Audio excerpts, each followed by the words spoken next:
The moving truck was still ticking behind me when my son pointed past the downstairs door he had promised me and said, "That unit's rented now, Mom."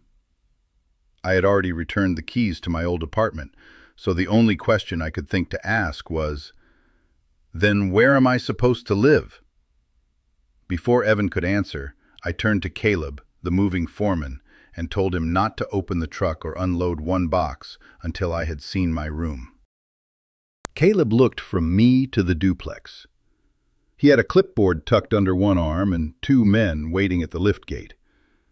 "We can hold," he said, "but I need a destination in 40 minutes. Evan rubbed the back of his neck. "You have a destination.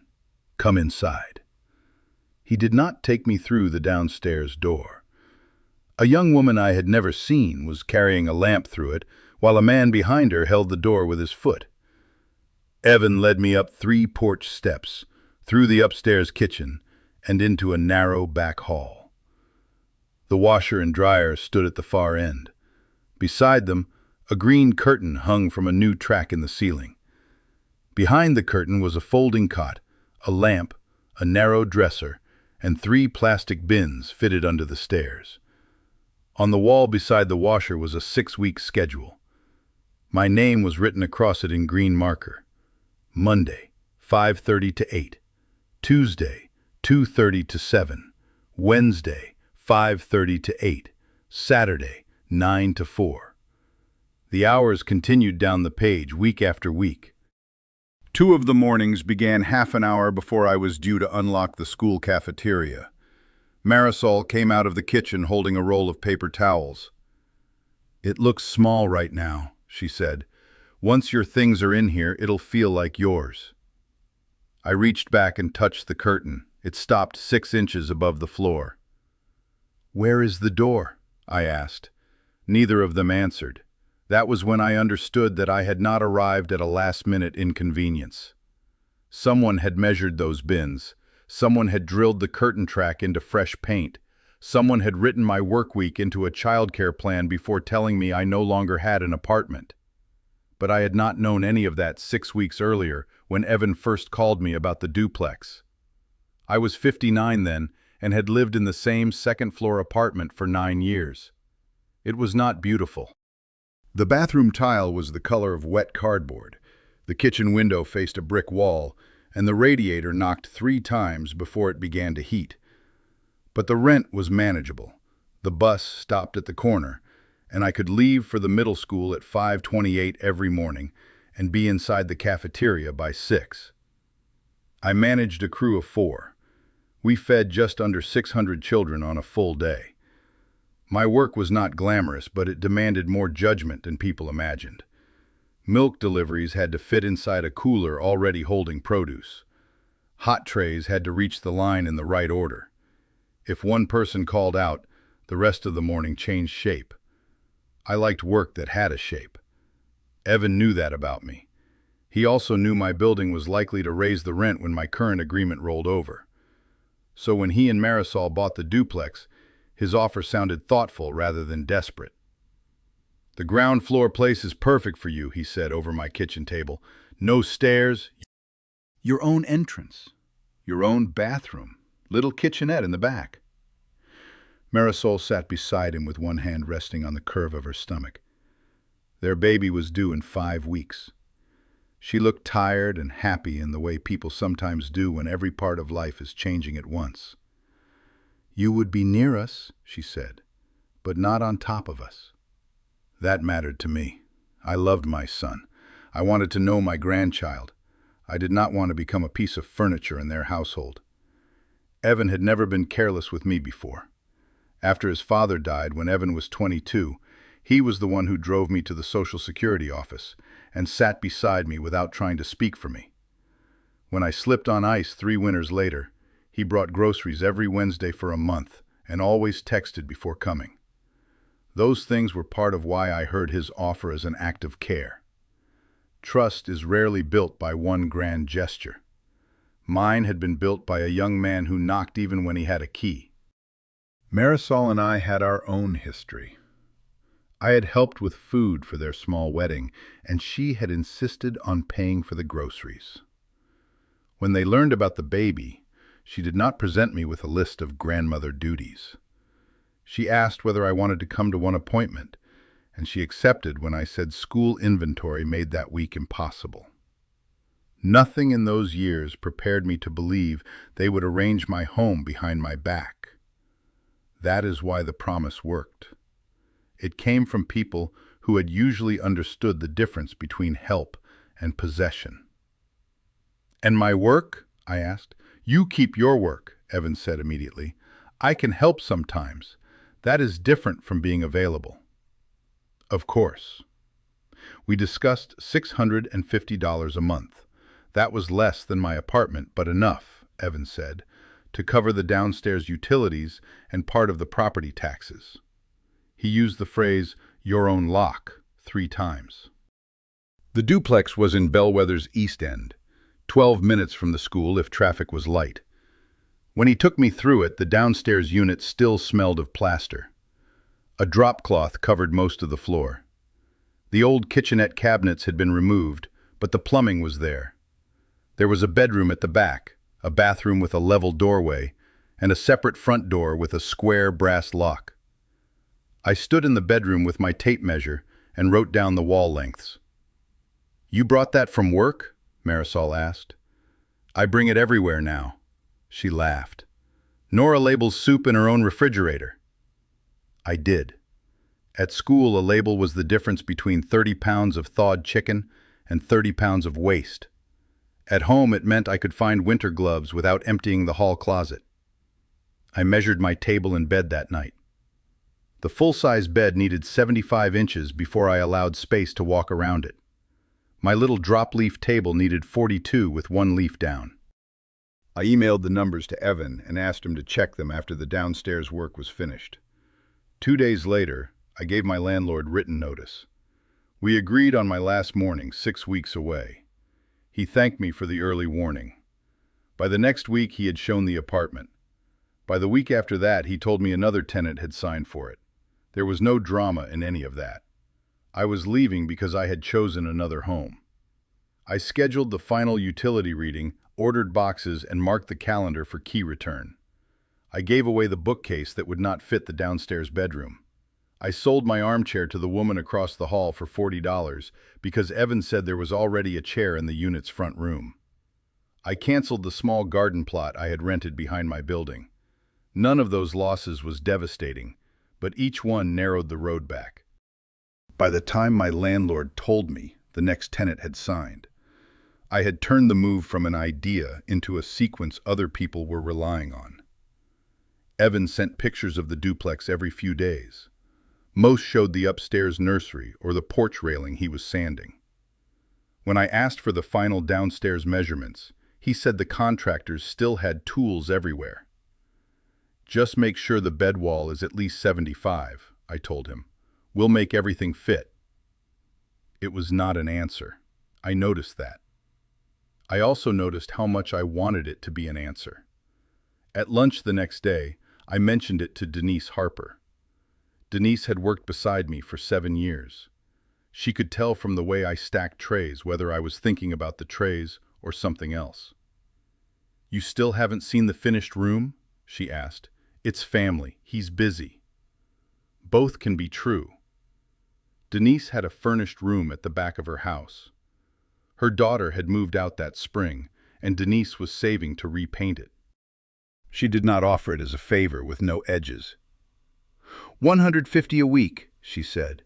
8 weeks at most. If you need it, I'll hold the first week once you pay me. I almost said no because accepting a backup felt disloyal. Then I pictured Caleb's crew at the curb with my bed on the truck and no measurements in my hand. I paid Denise $150 that Friday.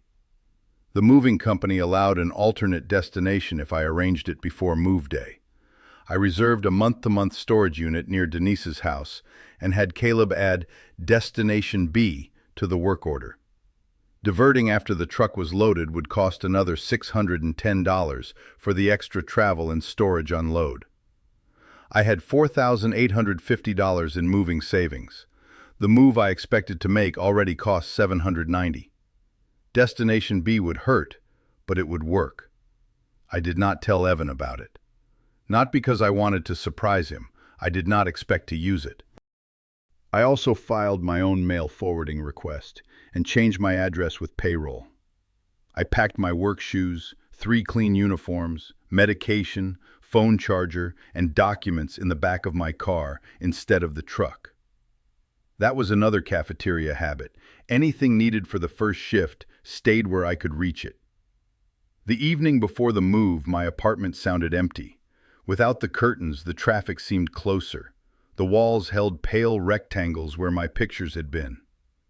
Evan texted at 9:23. "We'll make everything fit. See you in the morning." I read it twice.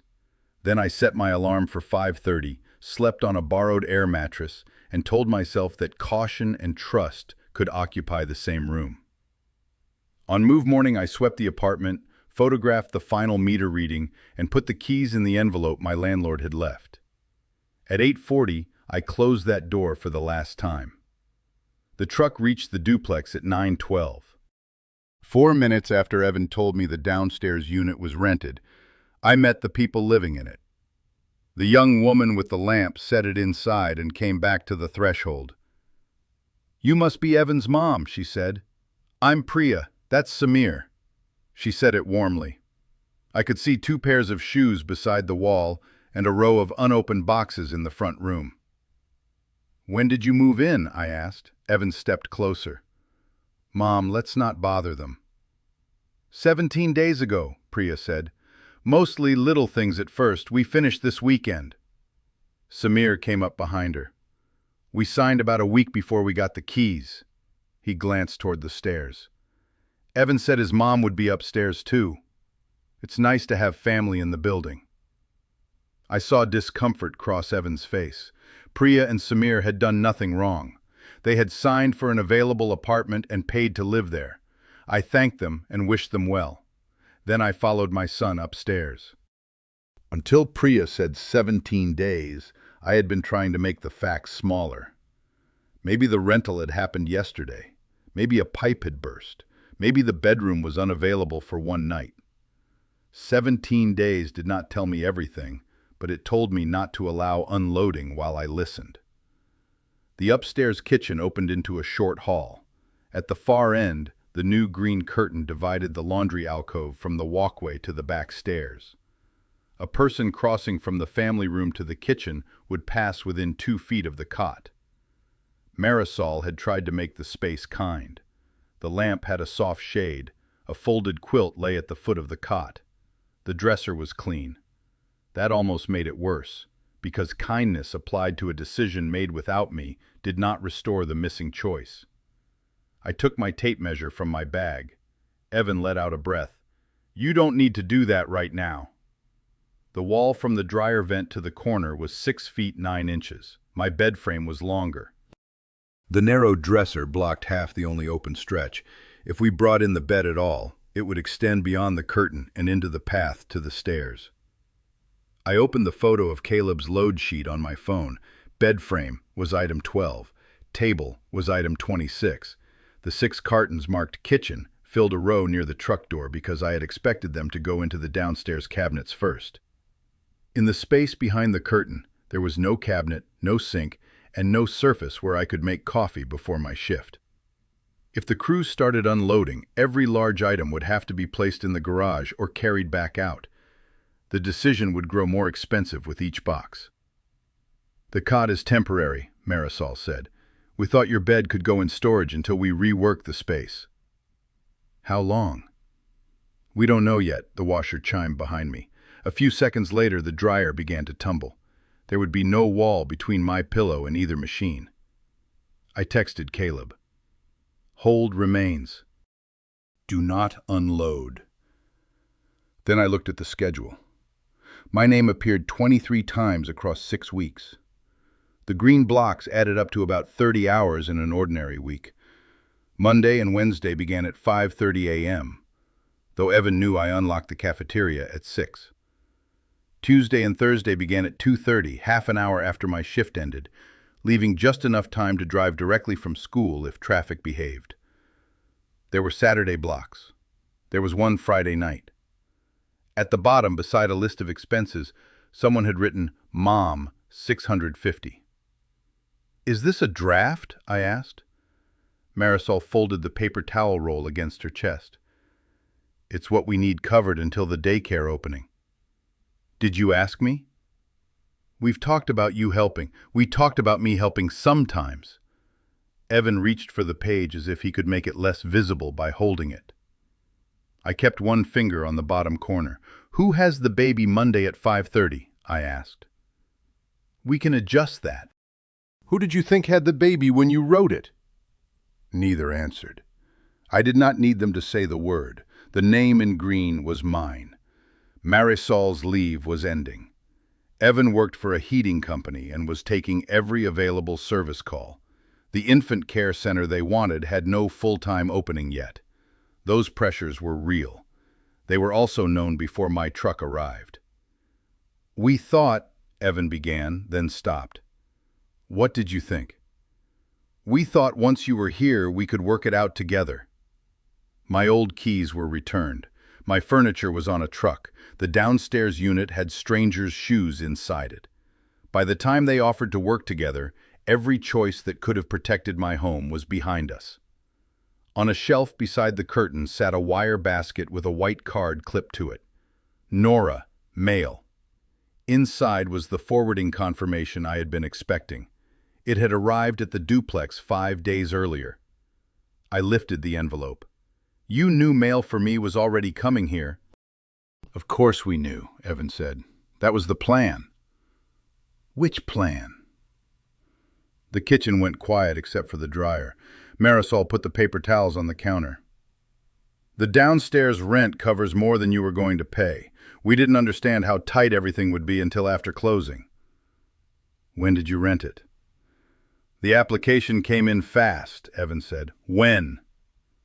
He looked at Marisol. She answered. About 5 weeks ago. 1 week after I gave notice.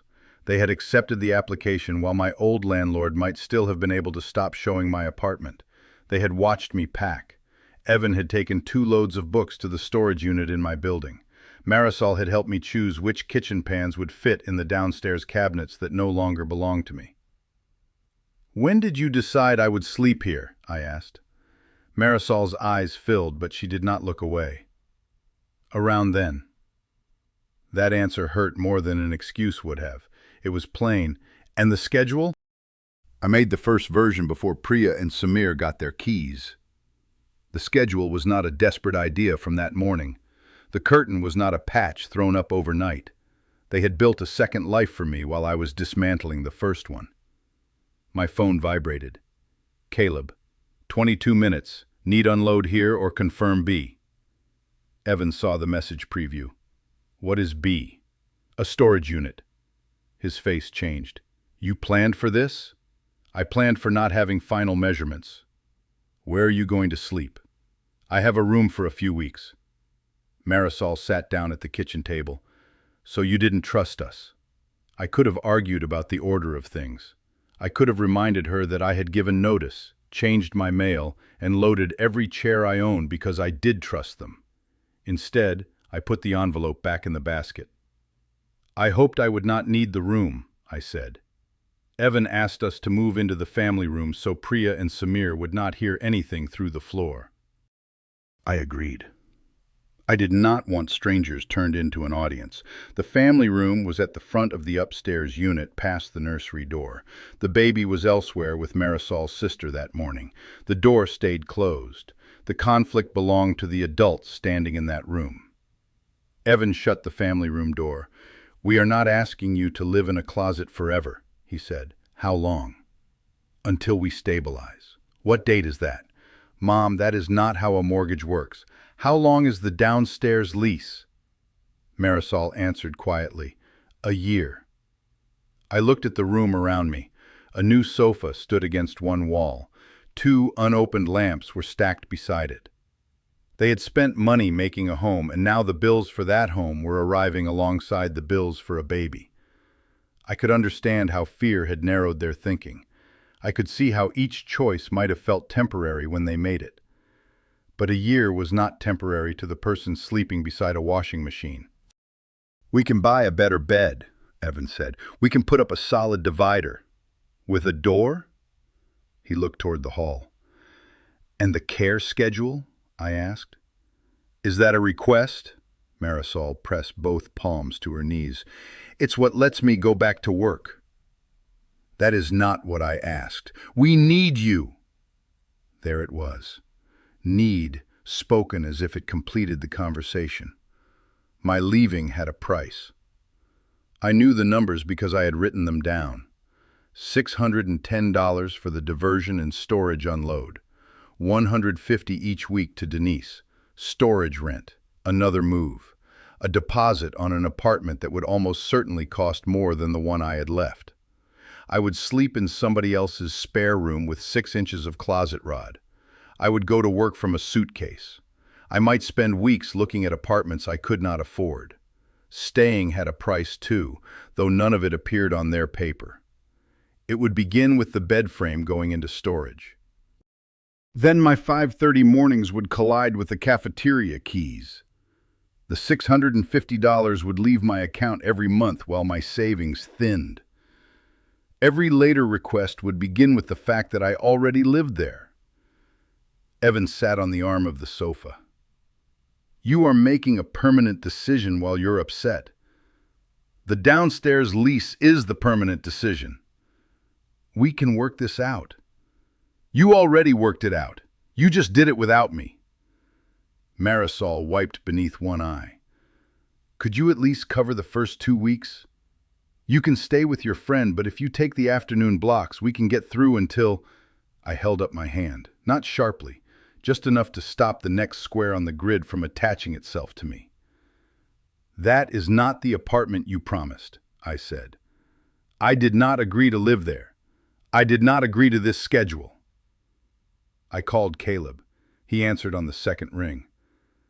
"Destination B," I said. "Please take everything to the storage address on the order." "Confirmed," he said. "We'll pull out in 5. Evan stared at me. "That's it? For today? You're just leaving?" I put my phone in my bag. My things never came in. No one followed me through the kitchen. I passed the green curtain, the cot, and the schedule. In the lower hall, Priya was cutting open a box. I told her I had a change in plans and hoped their move went well. She looked confused, but she did not ask. Outside, Caleb had already folded the liftgate. The seal was still intact. "Storage first?" he asked. "Storage first." The truck pulled away from the curb. I followed in my car. I did not feel victorious. At the first red light, my hands shook so hard against the steering wheel that I missed the light changing. The driver behind me waited without honking. I lifted one hand in apology and drove on. At the storage facility, Caleb's crews stacked my life into a rectangle 10 feet by 15. The table went against the back wall. The bed frame stood on its side. Boxes marked "Kitchen" formed 2 rows beneath boxes marked "Books" and "Winter." When Caleb handed me the revised receipt, the extra charge was exactly $610. "Do you need the bed accessible?" he asked. "Not yet."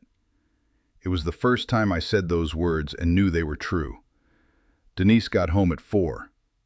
I had already carried my suitcase into the spare room and hung 3 uniforms on the 6 inches of closet rod she had cleared. She stood in the doorway, still wearing her cafeteria shoes. 8 weeks, she said. "I know. $150 on Fridays." "I know." Then her voice softened. "Do you want soup?" I did. We ate at her kitchen counter. I told her the shortest version. The downstairs unit was rented, the room was a curtained laundry space, and there was a child care schedule with my name on it. Denise did not call Evan names. She did not tell me what she would have done. She pushed the crackers toward me and asked what time I needed the bathroom in the morning. 5:10. "I'll wait until 5:30.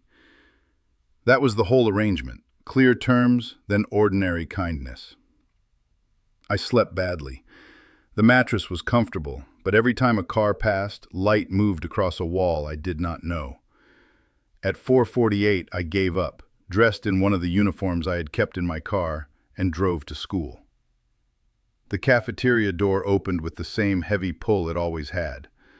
I turned on the lights, checked the cooler temperature, and found a note that one of our delivery cases had split. For the next 3 hours, my hands had useful work. We replaced damaged cartons, moved the fruit count, and opened the line on time. At 10:15, when the last breakfast pan was soaking, I went into the office and wrote the transition costs on a yellow pad. Planned move, 790. Diversion and storage unload, 610. Storage, 260 for 2 months. Denise, 1,050 for 7 weeks. Studio application and deposit, up to 1,200. Second move, 290. Total, 4,200. From the 4,850 I had saved, that left 650, assuming I found a place by the end of week 7 and kept ordinary expenses inside my paychecks. The figures did not comfort me. They did keep fear from changing size every hour. Evan sent 3 messages that day. "Are you safe? Please tell me where you are. We need to talk about what happened." I answered the first. "I am safe. I will contact you when I am ready." I did not answer the others.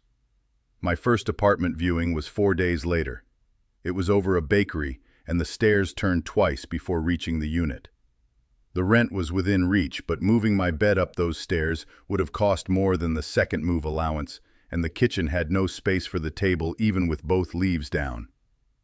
The second place was on a bus line and had a good door, a good lock, and a bathroom ceiling stained around the light.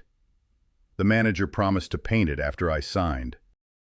I had just left one promise that required me to ignore what I could see. I thanked him and left. The third studio had new floors and rent I could not carry without working every Saturday. I had just left one promise that required me to ignore what I could see. I thanked him and left. The third studio had new floors and rent I could not carry without working every Saturday. I stood in its bright kitchen for a full minute before admitting that sunlight did not make the numbers smaller. During those weeks, I lived within Denise's boundaries. I paid every Friday. I bought my own groceries. I left the bathroom free by 5:20. On Sundays, I did laundry between 1 and 3 because that was the time we had agreed on. The room was safe. It was not mine. That distinction made the search urgent without making Denise a villain for having a limit.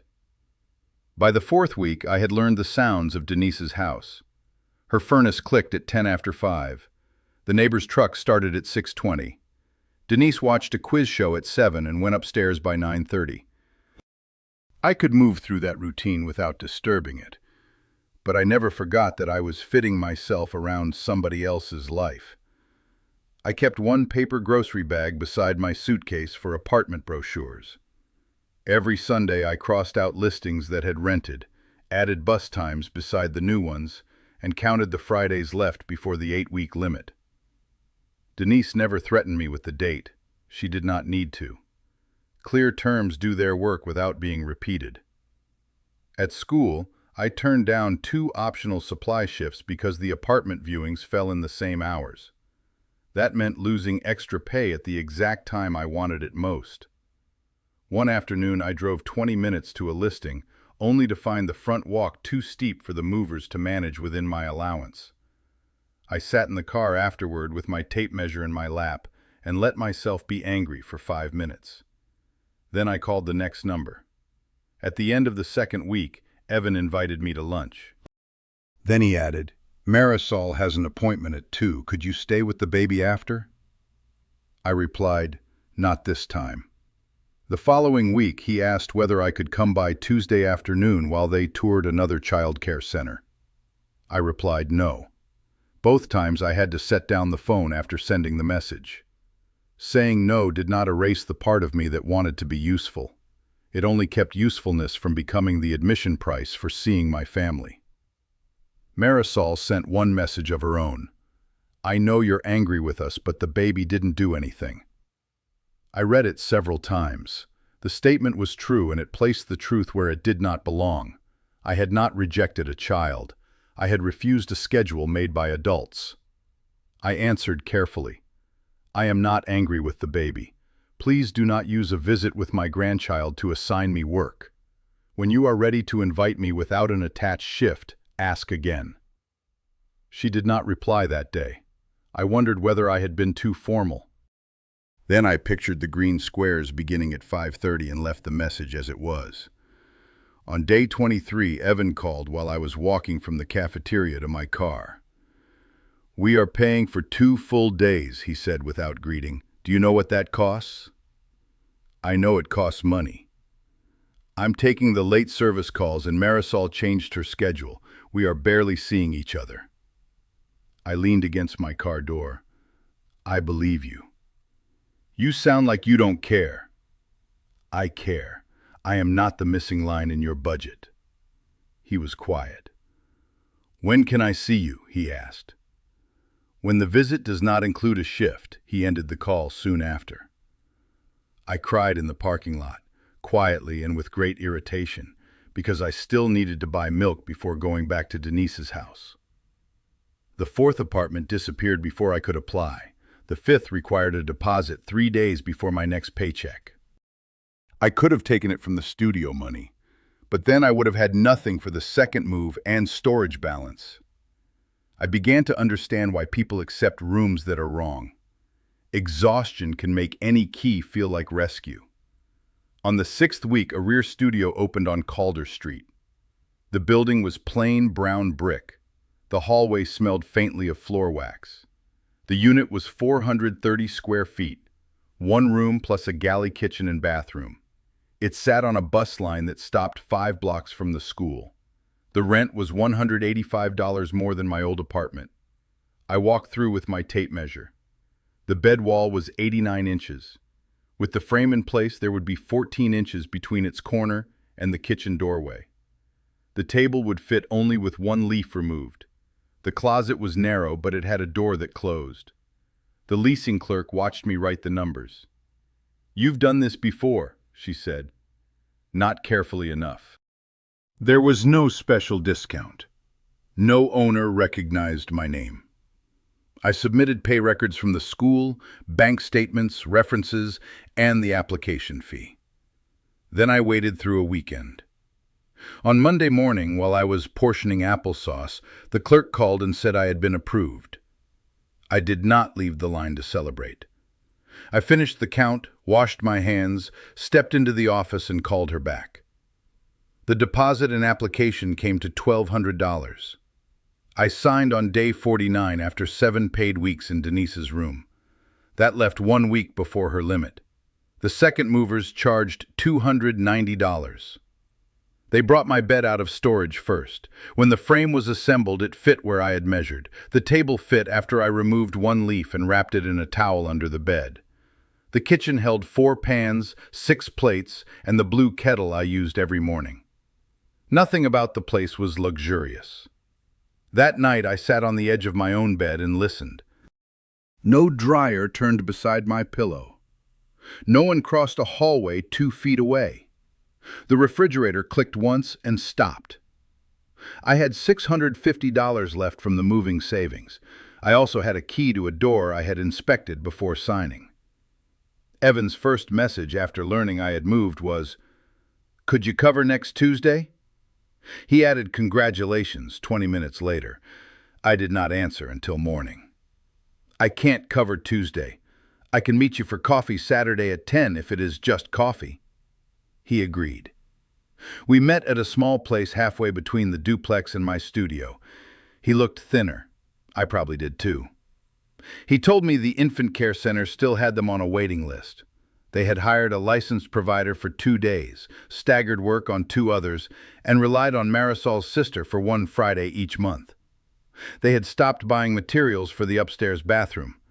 Evan had turned down 1 overnight service call because Marisol was working early. These were consequences.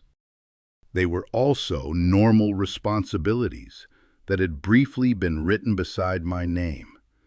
He also told me he and Marisol had argued for weeks after I left. She blamed him for waiting until move day to tell me. He blamed her for putting the schedule on the wall where I would see it all at once. I listened until he finished. "The problem was not where I saw it," I said. He looked down. "And it was not which one of you should have told me. You both made it." "I know."